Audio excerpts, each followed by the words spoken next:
The rise of Francisco Franco and the Spanish Civil War marks one of the most defining periods of 20th century Europe.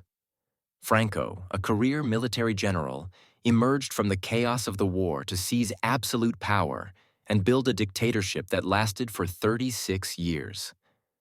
To understand his long rule, it is essential to first understand how the brutal conflict of 1936 to 1939 paved his path. The Spanish Civil War was not just a domestic struggle, it was an ideological battlefield that drew in the world.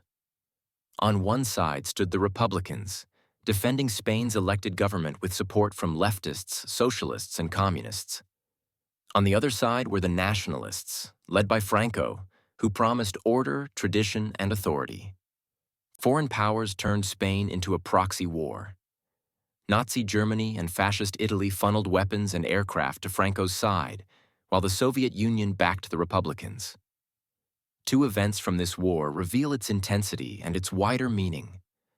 The bombing of Guernica in 1937 by German and Italian planes reduced the Basque town to rubble and shocked the world with its cruelty. It foreshadowed the aerial horrors that would soon be unleashed in World War II. At the same time, the International Brigade's tens of thousands of foreign volunteers who traveled to Spain to fight for the Republic demonstrated how the struggle captured global imagination. For many, Spain became the front line between fascism and democracy. Franco's eventual victory gave him not just political power but moral authority in the eyes of his supporters. Many historians argue that the war's devastation left Spain exhausted and desperate for stability, conditions Franco was able to exploit. His triumph allowed him to frame himself as the savior of Spain, the man who prevented communist takeover and preserved national unity. But the war's outcome came at a cost. Hundreds of thousands were killed, and Spanish society was left deeply divided.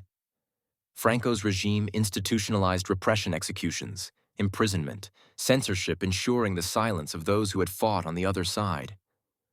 While some revisionist voices claim his rule brought stability and eventually economic growth, most scholars emphasize the scars of authoritarianism and the decades of fear that followed.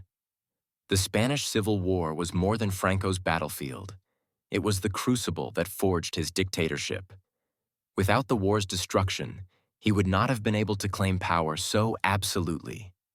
The legacy of that conflict still shapes Spain today, as debates over memory, reconciliation, and justice continue to stir public life.